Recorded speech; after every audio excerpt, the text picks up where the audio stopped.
याद आ रही, जनाबाई पंढरपुर कैसे आई थी? आषाढ़ी एकादशी के दिन अपने माता पिता के साथ आई थी। एकादशी को इतनी भीड़ होती पंढरपुर में। जनाबाई पहले ही सोच के आई थी कि मैं एक बार पंढरपुर जाऊंगी ठाकुर जी के पास और सदा उन्हीं के पास रहूंगी। ऐसा कोई योग बने कि मैं कभी लौट करके ना आऊं वहां से। और अब कई कथाएं सुनी हमने। एक जगह तो ऐसा सुना माता पिता बाल्यकाल में चले गए थे, पर एक कथा हमने ऐसी सुनी। कैसी? कि जनाबाई अपने माता पिता के साथ गई और इतनी भीड़ थी कि अपने माता पिता से बिछुड़ गई। हाथ छूट गया पिताजी का, खो गई। अब माता पिता तो व्याकुल हैं, हमारी लाली कहां है, लाली कहां है। और जनाबाई जैसे ही माता पिता से बिछड़ी नाचने लगी, खुश हो गई, बोले अब अच्छा, अब यहीं रहूंगी मैं। और चंद्रभागा के तट पर जाकर के बैठ गई। इतनी प्रसन्न है, अब मेरा परिवार पंढरपुर ही है। माझ बहिण चंद्रभागा, माझ बहिण चंद्रभागा, करित से पाप भंग, करिता से पाप भंग, माझे माहिर पंढरी, आहे भीवर चातेरे। वाह, देखो हमने बोल दी, मराठी बोली है। आज मोटी ताई नहीं बोला। मोठी है ना, मोती है, मोटी ताई। अब जो भी है ठीक है, अब बार बार मत बुलवाओ। बाप आई, बाप आई, माझे विठ्ठले रखुमाई, माझे विठ्ठले रखुमाई। मेरे माता पिता कौन है? आज के बाद मेरे माता पिता विठ्ठल और रुक्मणी है। मेरी बहन कौन है? ये चंद्रभागा मेरी बहन है। मेरा परिवार कौन है? ये पंढरपुर में आने वाले सारे वैष्णव मेरे परिवार है। जनाबाई ऐसे आई ठाकुर जी के पास और फिर 4 दिन तक रोती रही। क्यों? इतनी भीड़ की दर्शन ही नहीं हुए पंडरीनाथ जी के। तब रोती हुई जनाबाई को एक महात्मा, एक साधक अपने यहां लेकर, वही थे श्री नामदेव जी महाराज। वो तो रोती क्यों? बोले मेरे विठ्ठल कब मिलेंगे, मुझे विठ्ठल कब मिलेंगे। ये उत्कंठा, ये व्याकुलता, ये मिलने की अत्यंत तीव्र इच्छा, भक्ति में ये आवश्यक है। और हमारे अंदर यही नहीं है।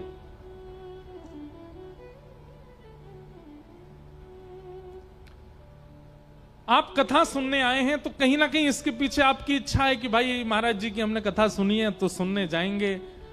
चलो फ्री टाइम है, एग्जाम हो गए बच्चों के, सुनने जाएंगे। नव वर्ष चल रहा है, रामनवमी आ रही है, नवरात्रि है, पुण्य बढ़ेगा, कथा सुनने जाएंगे। उत्कंठा से कितने लोग आए हैं, व्याकुलता से कि कथा में ऐसा कुछ सुनने में आ जाए, ऐसा कोई भाव हमारे अंदर आ जाए कि हमें साक्षात पंडरीनाथ के भुसावल में ही दर्शन हो जाए। ये व्याकुलता सबकी नहीं है, और जिसकी है वो सौभाग्यशाली। भक्ति लिख लीजिएगा, पवित्रता नहीं है चलेगा,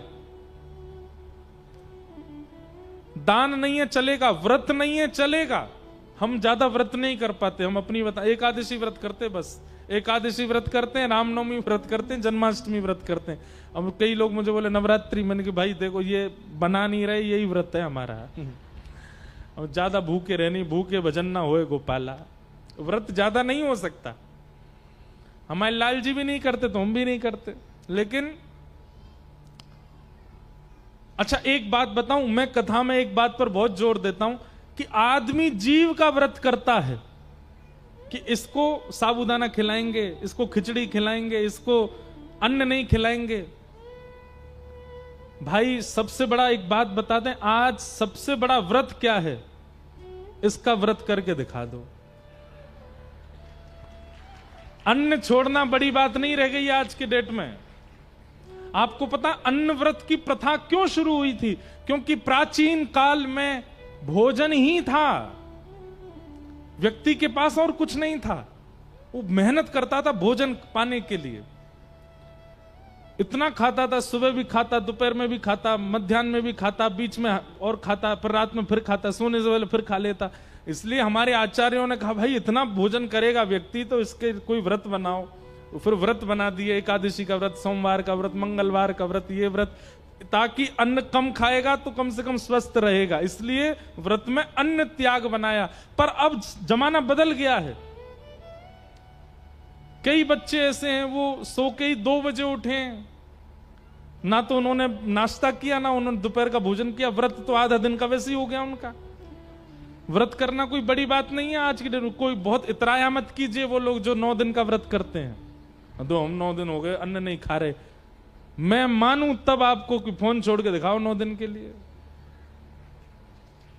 महाराज एक बात बता दें आपको, आगामी सावन के महीने में 16 सोमवार आपने अगर फोन नहीं छुआ, इंटरनेट नहीं चलाया, 16वें सोमवार के दिन शिवलिंग में से महादेव प्रकट हो जाएंगे। मैं प्रसन्न हो गया, वरदान मांग ले क्या चाहिए तुझे, मांग बेटा।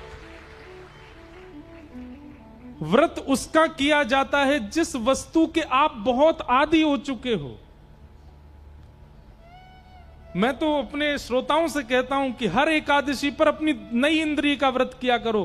कभी कभी जीव का व्रत, कभी कानों का व्रत। कान का व्रत कैसे? इन कानों से आज संसार की बातें नहीं सुनेंगे, केवल भगवत चर्चा सुनेंगे, हो गया कान का व्रत। नेत्रों का व्रत, आज इन नेत्रों से कुछ और देखेंगे नहीं, केवल श्याम सुंदर से संबंधी वस्तु देखेंगे, नेत्रों का व्रत। हाथों का व्रत, क्या इन हाथों से आज केवल सेवा करेंगे, अपने घर के मंदिर की सेवा, अपने नगर के मंदिर की सेवा, संतों की सेवा, रसिकों की सेवा, साधुओं की सेवा। पैरों का व्रत, आज क्या करेंगे? बोले सूर्योदय से सूर्यास्त तक केवल ठाकुर जी की प्रदक्षिणा करेंगे, नृत्य करेंगे, कीर्तन करेंगे। ऐसे व्रत कीजिए। एकादशी पर अन्न में पाप का निवास होता है, वो तो स्वाभाविक बात है कि उस दिन अन्न नहीं खाना चाहिए। पर व्रत तो बहुत सारी चीज हैं, इनको त्याग करके दिखाओ तो आपके व्रत से ठाकुर जी प्रसन्न हो जाएं। तो भक्ति में क्या होनी चाहिए? उत्कंठा। भक्ति में क्या होनी चाहिए? व्याकुलता। भक्ति में क्या होनी चाहिए? तीव्रता। मिलने की,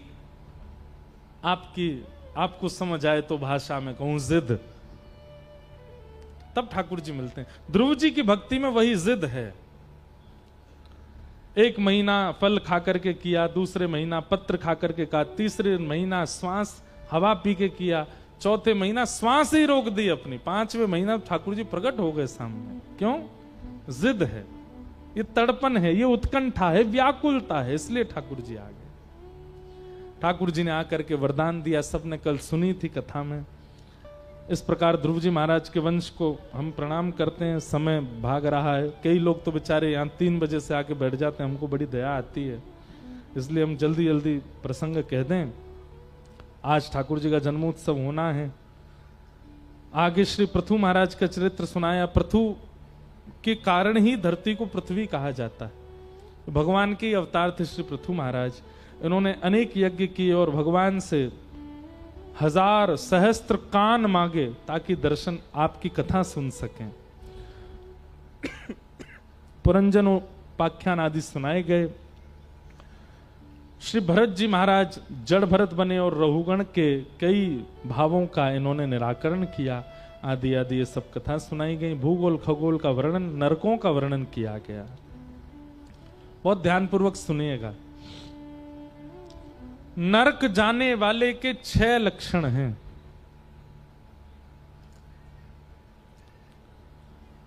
सब लोग डरते हैं नरक जाने से, पर ये 7 लक्षण जिसमें दिखाई देते हो, 6-7 लक्षण हैं, समझो वो नरक जाएगा। कौन कौन से? अत्यंत कोप कटुका च वाणी, दरिद्रतां च स्वजनेषु वैरम, नीच प्रसंग कुलहीन सेवा, चिन्हानि देहे नरकम गताना। ये 6 चिन्ह जिनमें दिखाई दे रहे हो समझ जाना कि वो नरक निश्चित जाएंगे। सबसे पहला अत्यंत कोप, भयंकर गुस्सा। सब लोग इधर देखो। सबसे पहला अत्यंत कोप। किसी व्यक्ति को यदि भयंकर गुस्सा आता है तो निश्चित है कि वो नरक जाएगा। कटुकाच वाणी, किसी की वाणी इतनी कड़वी है कि वो जब बोलता है तो सामने वाले का हृदय इतना दुखी हो जाता है कि नेत्रों से आंसू आ जाते हैं। ऐसा व्यक्ति नरक जाएगा। अत्यंत कोप, कटुकाच वाणी, दरिद्रताम च। जो व्यक्ति कभी संतुष्ट नहीं रहता, कभी भी संतुष्ट नहीं है, उससे कभी भी पूछ लो, भोजन बनाने वाला पूछ ले, भोजन अच्छा बना, उसमें भी कमी निकाल देगा। वस्त्र बनाने वाला बोले भैया आपको कुर्ता बढ़िया आ गया, उसमें भी कमी निकाल देगा। बाल काटने वाला पूछे बाल बढ़िया कटे, उसमें भी कमी निकाल देगा। मतलब वो हमेशा असंतुष्ट ही रहता है। ऐसा व्यक्ति भी नरकगामी होता है, सोच लीजिए।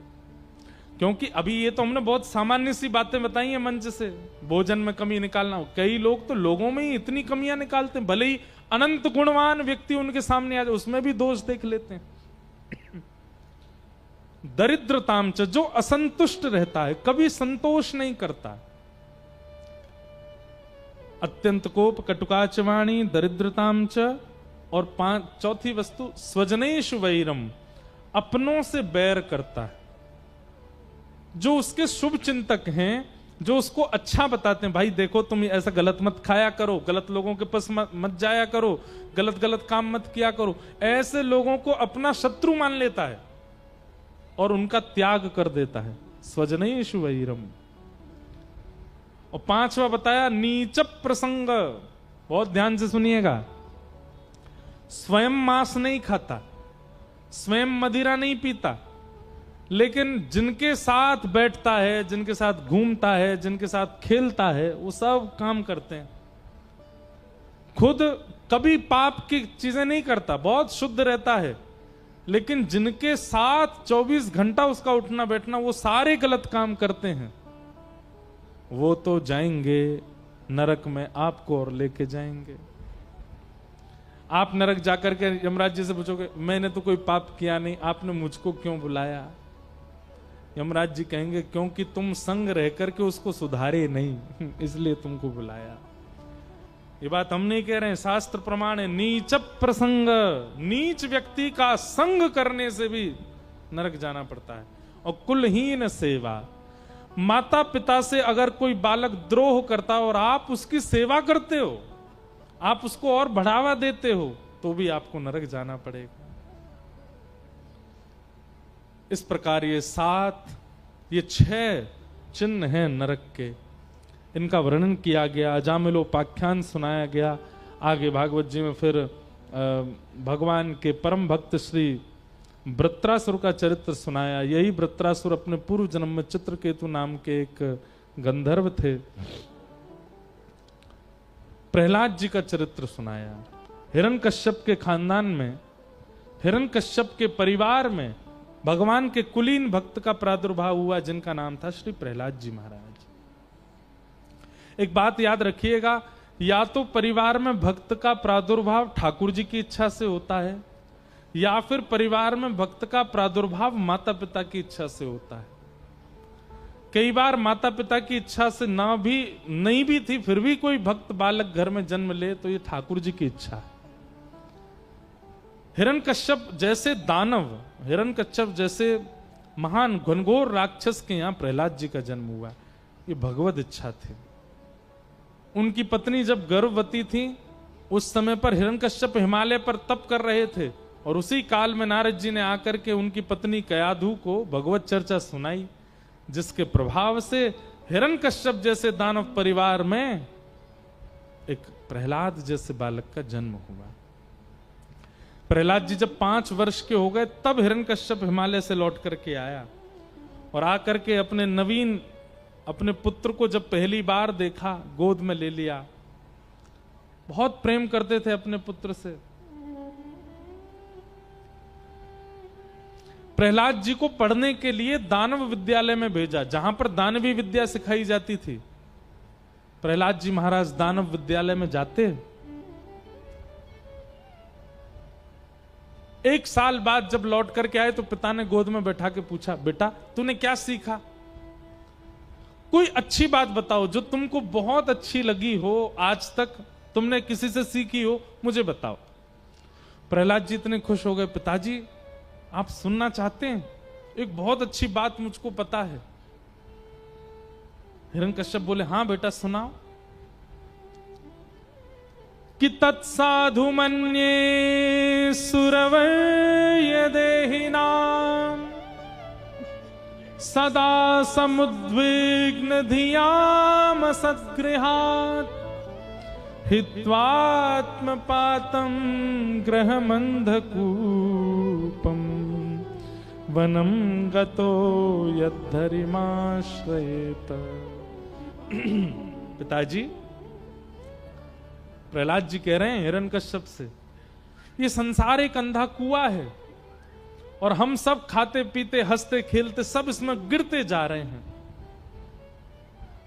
पिताजी, इस कुएं में गिरकर के प्राणों का त्याग कर देना और जीवन को निरर्थक करने से अच्छा है इस कुएं में कूदने से पहले हित्वात्म पातम ग्रहमंद कूतम वनम गतो यद्धरिमाश्रयेत, वन में जाकर के हरि का स्मरण करना चाहिए।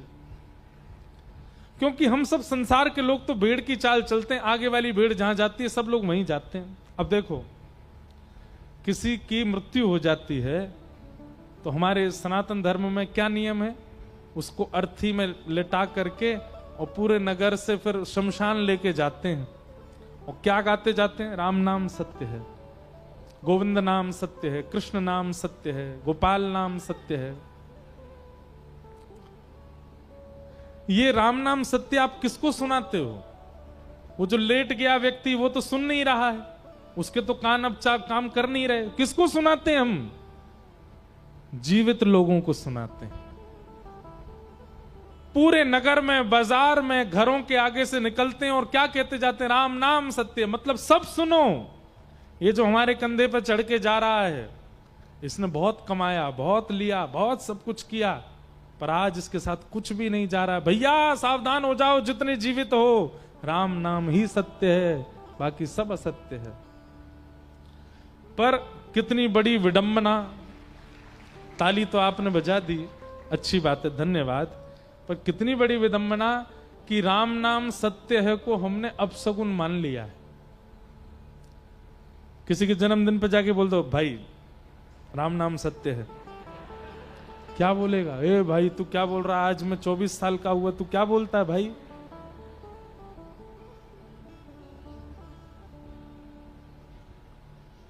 किसी को उपहार में लोग फ्रेम बना करके देते हैं, उसमें कुछ ना कुछ लिख करके देते हैं।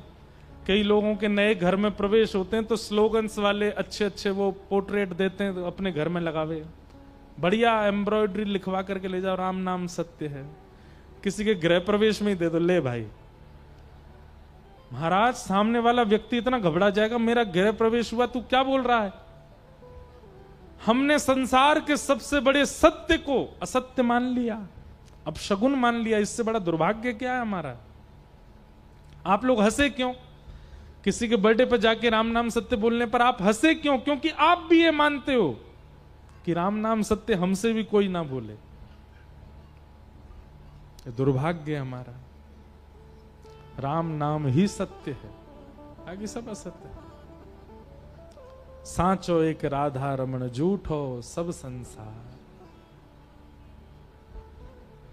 प्रहलाद जी वही बात बता रहे हैं अपने पिताजी को, पिताजी मृत्यु के बाद में भगवान नाम सत्य बोलने का कोई अभिप्राय नहीं है, जीवित अवस्था में बोलना चाहिए। हित्वात्म पातम ग्रहमंद कूपम वनम गतः यद्धरिमाश्रयेत, वन में जाकर के भजन करना चाहिए। हिरण्यकश्यप को क्रोध आया, उठा करके अपने पुत्र को दूर पटक दिया। अनेक प्रयास करके प्रहलाद जी को मारना चाहा, पर प्रहलाद जी का बाल बांका भी नहीं हुआ। सब जगह हरिनाम ने रक्षा की। एक दिन पिताजी महाराज बोले, ए प्रहलाद तू बच कैसे जाता है? तेरे को पहाड़ से फेंक देते हैं, हम नदी में डुबा देते हैं, तू जहर पिला देते हैं, हर चीज में बच कैसे जाता है? प्रहलाद जी इतना सुंदर उत्तर देते हैं। प्रहलाद जी कहते हैं, दंता गजानाम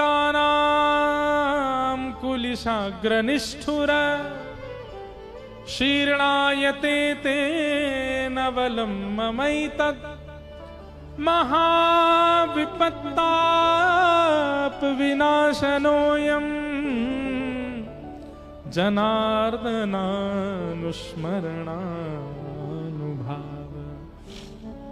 प्रहलाद जी कहते हैं,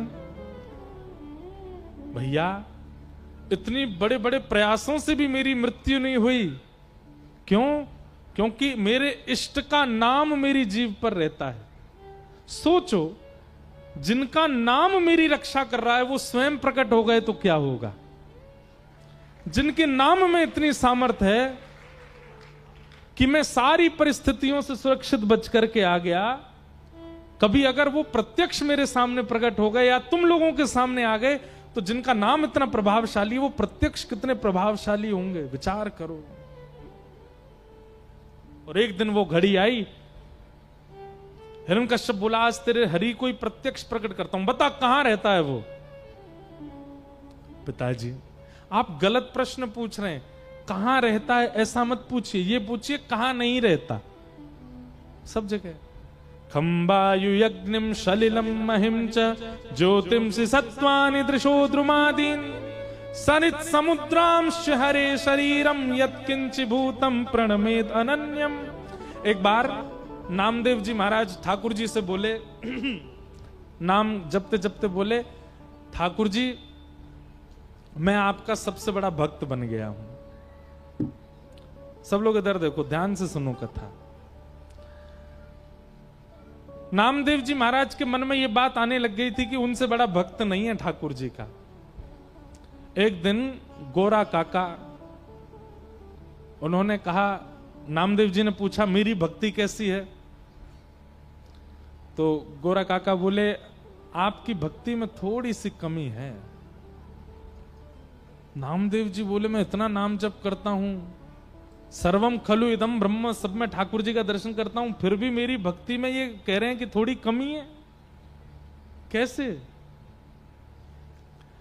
तो गोरा काका बोले कि आप अभी सब में ठाकुर जी को देखते नहीं हो, बोलते हो, मानते हो, पर देखते नहीं हो। थोड़ा सब में ठाकुर जी का अनुभव करना, क्योंकि वैष्णवता की एक चरम स्थिति ऐसी आती है कि फिर आगे दिखने वाली हर वस्तु में ठाकुर जी हैं, ऐसा अनुभव होने लग जाता है। तो आप कहीं गए, वहां जाकर के जीव जंतुओं को देखा, तो जीव जंतुओं को देख करके आप बोले, यहां तो भजन नहीं बन पाएगा, यहां से कहीं और जाऊंगा। एक बिल्कुल एकांत नदी के किनारे पर जाकर के आप बैठ गए, तभी वहां पर देखा कि एक कुटिया थी, उसमें से दो पति पत्नी निकल करके आए। नामदेव जी ने उनको देखा, उन्होंने नामदेव जी को देखा। दोनों पति पत्नी तुरंत नामदेव जी को देख करके फिर से गए और हाथ में बड़े बड़े गरसा लेके आए। गरसा जानते हैं? आपके यहां गरसा नहीं जानते होंगे, तलवार मान लो, तलवार जैसी होती गरसा। तलवार लेकर के आए और नामदेव जी की तरफ भागे, और दोनों पति पत्नी बोले, बहुत दिन से भूखे थे, आज बढ़िया नर मिला है, इसी को पका के खाएंगे। नामदेव जी महाराज तो वहां से भागे, महाराज अपनी सब नाम वाम लेकर के दौड़े, सीधे श्री पंडरीनाथ जी के पास जाकर के रुके, सांस लेने लगे जोर जोर से। पंडरीनाथ भगवान बोले, क्या बात है? बोले, गोरा काका बोले तुम्हारी भक्ति में कमी है, तुम सब में परमात्मा देखा करो।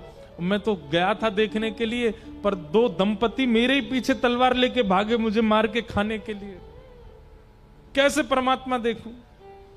ठाकुर जी जोर से हंसे, हंस करके बोले, ए नामा, वो दो जो तेरे पीछे भागे थे ना, वो मैं और रुक्मणी जी ही थे। लेकिन तू हमको वहां देख नहीं पाया, तू हमारा अनुभव वहां कर नहीं पाया। जेही जाने जाहि देहु जनाई, वो ही जान सकता है ठाकुर जी को जिसको ठाकुर जी जनाना चाह रहे हो। कई लोगों को मंदिर में भी पत्थर दिखाई देता है, ठाकुर जी का अनुभव नहीं होता। इसलिए अपने ऊपर कभी अभिमान मत कीजिएगा अपनी भक्ति का। ठाकुर जी चाह रहे हैं इसलिए नाम जपते हो, ठाकुर जी चाहते हैं इसलिए तिलक लगा रहे हो, ठाकुर जी चाहते हैं इसलिए कथा सुन रहे हो, ठाकुर जी चाह रहे हैं इसलिए कथा कह रहा हूं, ठाकुर जी चाहते हैं इसलिए वृंदावन जाते हो, ठाकुर जी चाहते हैं इसलिए संत आपके यहां आते हैं, ठाकुर जी चाहते हैं इसलिए पंढरपुर जाते हो। ठाकुर जी ना चाहें तो आप कुछ नहीं कर सकते। इसलिए अपनी भक्ति का कभी अभिमान मत कीजिएगा कि हम तो ये नियम करते हैं, ठाकुर जी चाहते हैं इसलिए हो रहा है, वो नहीं चाहें तो नहीं कर पाओगे आप। प्रहलाद जी महाराज बोले, पिताजी भगवान कहां नहीं है? सब जगह है। अच्छा, इस खंबे में? बोले हाँ। अणुअणियान महतो मणियान, सब जगह हैं ठाकुर जी। जैसे ही खंभ भेदन किया, हिरण्यकश्यप ने अपनी गदा का प्रहार किया और खंभ भेदन करके भगवान नरसिंह प्रकट हो गए। बोलो नरसिंह भगवान की। सब लोग नरसिंह भगवान को प्रणाम करो। सत्यम विधातुम निज भृत्य भाषितम व्याप्तिम च भूतेष्वखिलेषु चात्मनः अदृश्यतात्यद्भुत रूपमद्वहम् स्तंभे सभाया न मृगम न मानुषम। भगवान नरसिंह प्रकट हो गए, नरहरि प्रकट हो गए और प्रकट होकर के हिरण्यकश्यप के साथ युद्ध करके उसको समाप्त किया। प्रहलाद जी ने स्तुति गाई, भगवान ने उनको वरदान प्रदान किया, अनुग्रह किया।